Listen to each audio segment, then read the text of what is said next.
Sekejap, statistik macam ni concern kita ke? Ke apa faedah nak bincang mana ni? Kalau ringgit best lah juga kan. Ni jumlah orang buat apa? Kenapa? Kenapa nak concern? Okey. Kalau you bayanglah setiap batch yang ambil SPM roughly kita kalau guna itulah 400, maknanya lahir sama-sama satu batch 400,000. Yang masuk IPT separuh, which is 200,000 right? 200,000 mungkinlah kerja kan. If from yang ni pun dia masuk IPT banyak-banyak, termasuklah UIE, berapa persen yang kita katalah berapa persen yang jadi macam ni? From your observation yang grad UIE, berapa persen yang memang insya-Allah support lah kalau apa-apa usaha kebaikan? 30? 50? 90?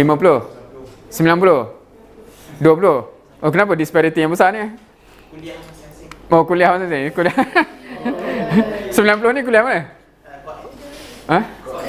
Oh, Koen memang semua Masya Allah kita kena bantu anak bangsa kita kan. Kuliah yang rendah ni law ni aku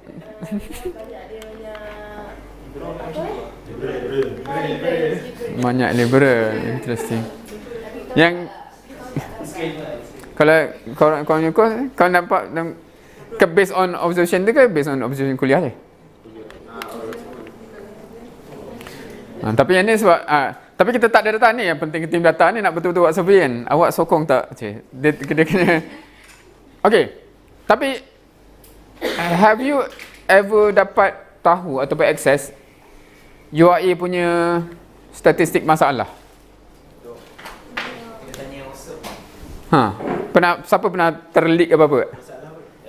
Masalah. Ya. Okey, jangan yang ringan yang kita boleh dengar tu macam masalah ganja. Yang macam agak heavy. Masalah yang ditangkap berdua dalam bilik. Dan yang dalam kereta tu pecah masuk. Yang kereta malah hari tu ada yang kata dia lalu kat ICT ada yang tangkap dalam kereta tu. Tapi dia kata kat mana-mana pun kat UI sekarang. Yang tu contoh-contoh yang kita kan generally orang akan rasa heavy lah.